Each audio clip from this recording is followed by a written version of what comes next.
Hi, Conrad Zimmerman from Fish Shark Marketing here.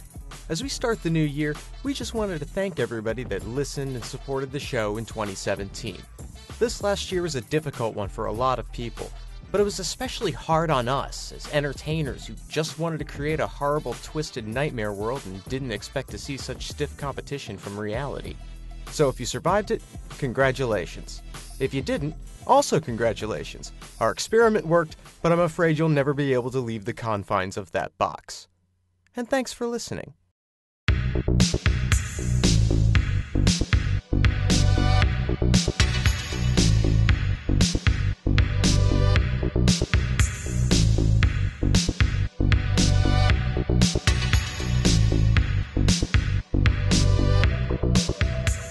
I gotta say, I was really concerned about streamlining this business in the way that we have, and you know, I thought, ooh, you know, it's gonna represent a lot more work for us, and but you know, I gotta be honest, this is a lot easier than I expected. You know, right? It's piss easy. I had the same worries you did, but at the end of the day, you got to cut costs. Right. You know, it was a fantastic idea. Write essays for students, plagiarism-free, 100% written by qualified doctors, and they can just present that and get their grades, and I'm sure it's ethical. I haven't heard any laws against it. So It's not as if the research doesn't wind up done, right? You know, the essay is written. The person can read the essay, and they'll have all of the information from the essay. at the end of the day, the work got done. Now it's time for the teacher to do their fucking job, which they're paid too much for, and grade the thing. Who cares where it comes from is the way I look at it, right? I mean, well, that's been a Fish Shark philosophy for millennia. I was concerned that maybe we were sort of gutting the model by gutting the doctors. Yes, well, not literally gutting the doctors. Well, not yet, anyway. Except for that one who went into the basement with Balthazar and his friends, but it's his choice to go down there. I heard the cloven hooves clomping on the floor, so I know not to go down there. Yeah, that's my signal for, hey, maybe it's not a great time to visit. Yeah, clomping hoof, stay on the roof. That's my credence. Yeah, I was a little worried that maybe we wouldn't be qualified to write these essays ourselves. Yeah, well, here's the thing about that. Businesses are expensive to maintain. Sure. Okay? We've got R&D to pay for. We've got media to pay for. We've got bookings to pay for. We've got office space to pay for. We have employees to pay for. And most importantly, my salary is 10 times all of those costs combined. Yeah. So things are just expensive, and everyone except me has to tighten their belts, and you and anyone at our pay grade. Right. Everyone else has got to tighten their belts, and that includes the so-called doctors and professors that we were paying to write these essays for us. I mean, yeah, you might have a fancy qualification on the wall. That doesn't justify $200 an hour. Oh, not at all. Not at all. I mean, I've got plenty of things on my wall. A poster of that tennis player scratching her ass. A picture of Craig's burns really close up. I could be just as qualified to write an essay. I could write an essay drunk. Most of them I have. And they've been getting grades. As I say on the new website, Fish Shark Education, you will get a grade. Yeah, it's a grade guaranteed. GG, guys. GG. Grade guaranteed. Come on, let's hear it up for grade guaranteed. Yeah. Oh, it was a fantastic pitch, and it's a guarantee that instills confidence in the end consumer, right? That, you know, I'm gonna get this essay, I'm gonna turn it in, and I'm gonna get a grade. I don't know what people are upset about now. We never said they'd be passing grades. Yeah, that's like, come on, read the fine print. It was pretty clear. Grades are not guaranteed to pass. You will get a grade. A grade. We put the A really big. We're advertising A-grade papers, and they're getting one. It's so clever, this. So I don't understand where their frustration is coming from. We're delivering. That's all I'm saying. If you're going to give me science papers to write, I am probably going to write bullshit. I don't know a lot about science. No. Now, they might argue that, oh, well, you never told me that. You just said you were Dr. Jim Hoobastank. But they still gave me the science paper to write, and apparently all I wrote was bullshit. And to be quite fair, I literally wrote the word bullshit over and over again. But that's what I think of science. Right? I mean, I didn't realise that universities were against free speech now, man. Oh, it's become so controlling of what people think and Yeah. You know why that is? Millennials. Millennials who don't even know what a clock is. I know. Clocks go back. They don't know. It's just dark sooner. Actually, no, I just quoted one of my papers, sorry. I feel like gravity is about to completely fail us, right? That's how I feel. Yeah, well, the gravity economy is declining, studies have shown for years. And I think that it should be my right to be able to express that in a peer-reviewed paper. Couldn't agree more. I don't trust gravity as much as the next man. And I firmly believe the next man doesn't trust gravity at all. Now, my thesis, the next man and what I think about his stupid opinions, got a D, which was the highest grade I've ever gotten from A-grade papers, courtesy of Fish Shark Marketing. I'm quite proud of it, but the student, who, let's not forget, is a student, whose education I'm paying for with taxes, they weren't happy with it. And when I brought up the tax thing, they were going on about, like, debt. I don't have debt. And I went to almost a college. Yeah, I attended several fine institutions, University of Barbados, Croatia Tech. I got a pretty well-rounded, solid education, and you don't see me saddled with hundreds of $1,000s of student loans. Yeah, well, it's what I told this millennial there, right to their face. I said, listen, Buster, all right, I am educated. I came from the school of hard knocks, and I got a degree with honours. Magna cum loudly. That's what I said to them. Magna cum loudly. I didn't realize that the School of Hard Knocks had a degree program in incoming, actually. Yes, it does. Like, the papers are relatively easy to write. I don't see why... I legitimately do not understand the need for this service, if I'm totally frank. I mean, I don't know why the students aren't doing it themselves. Well, no, I do. Lazy liberal arts students. Right. And I'm happy to take their money. Don't get me wrong. Absolutely. Thrilled to take it. But yeah, it seems so simple. I mean, lately all I've been doing is just calling in Craig and zapping him with a cattle prod to convince him to write faster. And it's been great. It's been great. Granted, a lot of typos, because every time I hit him with it... Well, it's going to make a mistake. Slaps the whole keyboard, and there's like 7 keys that get hit. And we don't have time to make corrections to these, so that shit just stays in. But they're not grading it on spelling. No, I mean, unless it's an English paper, obviously. But how many of those we get? Like, 50 a month? Yeah, something like that. And I've been dealing with those ones. It's easy. English is words. So if I'm told, right, here's a 2,000-word essay, I will just record myself speaking while reading the dictionary, random pages, till I think I've done about 2,000, and then I'll just run that recording through a speech-to-text program. Bing, bang, bong, essay done. Thank you for the money, but you needn't have paid me. It took me 10 minutes.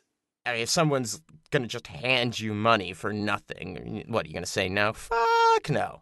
Fuck no. Take that paper. I will admit that when I was given an essay on Of Mice and Men and I just smeared the paper with shit, that might have been deserving of an F. But to my credit, to be fair to me, I don't like that book. I think it stigmatizes mental illness. No, I couldn't agree more. I think the way George is portrayed in that book is fucking disgusting.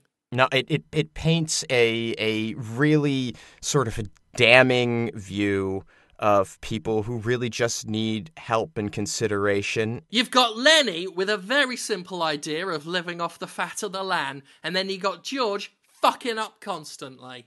Yep. Portrayed as a bumbling goon. It's tragic, and I really feel like it's the sort of thing that we shouldn't even be teaching in schools at this point, right? I mean, I don't think we should be teaching many books at all. I think we've proven through Fishjark's A-grade papers that folksy wisdom beats out science and facts and education any day of the week. And that's what we bring. We bring folksy wisdom and common knowledge. The everyday opinion. But for your hoity-toity, overpaid college professor sipping a latte, it's not good enough. And that is how free speech dies. Not with a bang, but with an F on my paper.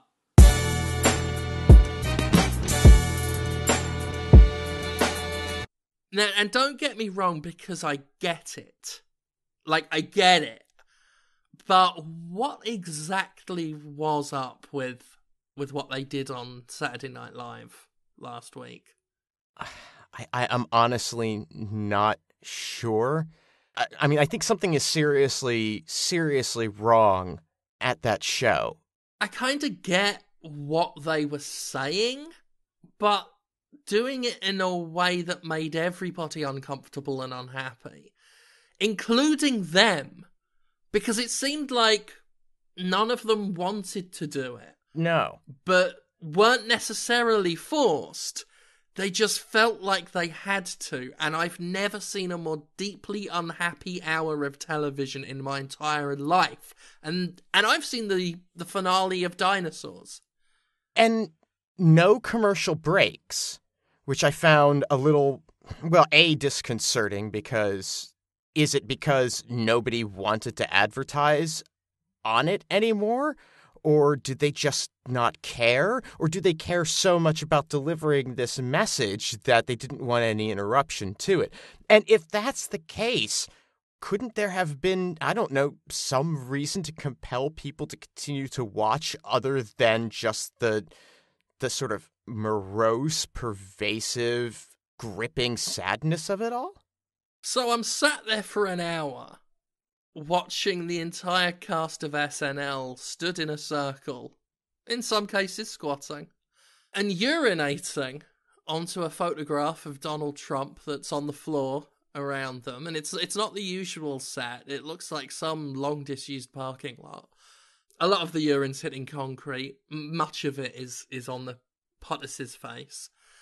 They're not smiling. They're not laughing. I mean, they're not even crying. There are a couple of sighs here and there, a shiver because it's cold. You can see the steam rising off the piss, but no real words, except for that one point where McKinnon was like, "Excuse me," a moment she got in the way of a returning McCarthy, who only came back to do this, and they were all just looking. I mean, morose is the word you used, and morose is the word there was for it. While the credits played in absolute silence, I felt terrible. I felt alone. I felt hopeless. And I understand the point. We get it. You can't really satirize much anymore. But that's no way of showcasing that concept to your audience. I mean, just do jokes about something else, like bring back your Jeopardy skits or something. They were good. They were funny. They didn't require you to think about real life. I don't want to think about real life much anymore. That's why I have the habits I have and the expenses I have. But it almost seems like they feel like they have no choice anymore in the matter.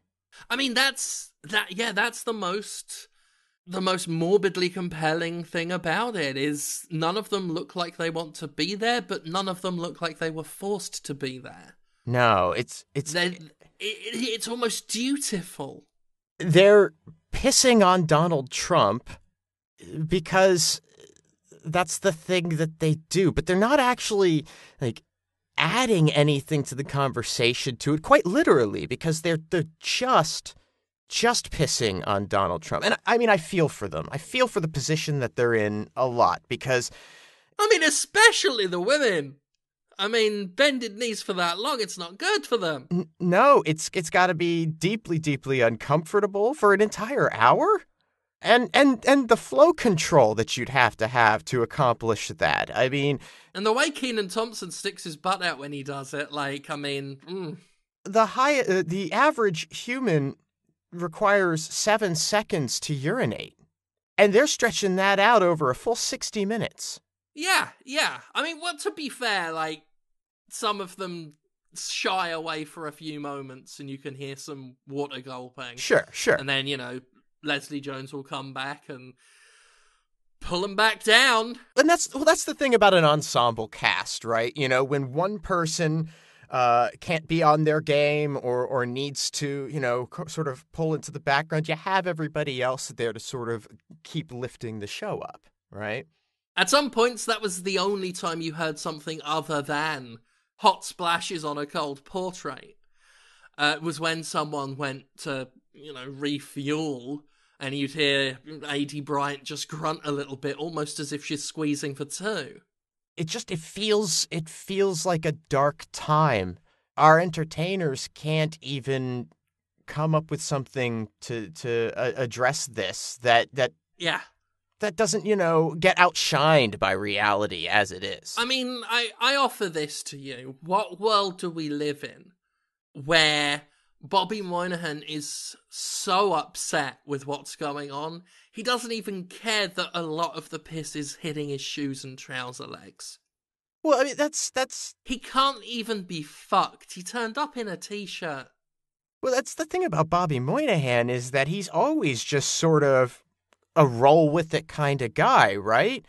But I mean, even still, he's not a guy who pissed down his own pant leg, right? Not under normal circumstances.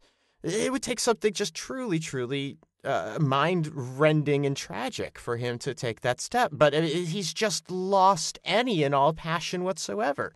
And that leads me to the next point of concern. The fact that they're letting Dean Cain host next week. If I'm being totally honest, that was my first signal that something was right? horribly, horribly wrong. Now, don't get me wrong. I do my job on this end. Dean Cain pays me an extra pigeon to phone them every Sunday morning and leave a message. Every Sunday morning, leave a message. Look, Dean Cain's still interested. We're not quite sure why you won't get back to us. Do you even hear these? At that point, I'll usually put my hand over Dean Cain's mouth because he's in the background yelling, vaguely coherent threats. But this week, I got a call back. It was just some temp, I think, young sounding. But even then, young temps, utterly disdainful of having to so much as think about a show. Just sighing and saying, you were the first message. I suppose so. Wow, that is bleak. Very bleak. And I don't know that there's any hope for it getting better. Well, there is none. I can confirm that right off the bat because I get this message back. Dean Cain is going to host next week's show. I've already seen them spend an hour dejectedly pissing on a photo of Donald Trump for an hour. So I'm a little bit worried.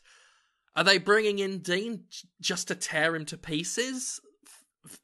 Literally? I don't know. I don't know what they've got planned for someone who is of no use to them. So I gave Lorne Michaels a call. I still had his number from that society we're not allowed to talk about. Right. I phoned him up and I said, look, Lorne, yeah, it's me. No, I'm not here for any of that. Just tell it to me straight. What was up with that show? And he just sighs. Again, like the temp, just the exact same sort of sigh, just hollow. Like the sort of sigh you hear, and you can think of nothing but funerals. Funerals of the most Edgar Allan Poe nature. Crowing birds. You're calling right in the middle of the wake. Exactly. I know what you mean. just this haunted sigh. And then he muttered, "This will happen again," and hung up. Okay, that makes sense. I think that is kind of the line coming out of NBC in general on this, because I did see Kenan Thompson Yeah. tweeting about this Sunday. No one else is saying anything. I mean, everyone's been silent. Oh no, everybody's gone dark, but except for Kenan, who just popped up Sunday and says, "Look forward to more of this shit next week." And now I'm like, I don't even know what to think, right? Like, is it going to be another hour of them pissing on Donald Trump? Is it just a joke that Dean Cain's on and they're just going to replay the old footage? Or are they going to get Dean to join in? I don't think Dean's going to want to do that. No, I don't think he is either. He is just not comfortable with showing his junk, like, at all, to anyone. And I can't blame him. Certainly not to the president. He's told me that on numerous occasions. He said, "I will not show my dick to the president." And I respect that. Whether it's in person or a photograph of the president. He said it's why I can't masturbate to presidents. It's just too much respect. He's a patriot. I mean, he's the last patriot. And I don't think we're going to get him urinating on a picture of Donald Trump, who he counts as a friend. Donald Trump doesn't know who he is, but he counts him as a friend. And then there's another thing about Kenan's tweet that kind of bothers me. Is he says more of this shit next week. I mean, this shit is vague. Right? It's vague. I mean, like, it could be a repeat. It could be them just doing the same thing. It could be something that's just that spirit, but some other debauchery. I mean, he's used the word shit. Maybe it's a literal escalation. I mean, where do you go from pissing while still not caring? I mean, you're just going to turn around, aren't you? I mean, if you're going to do it by the numbers, it's 1 then 2. I don't even want to think about 3.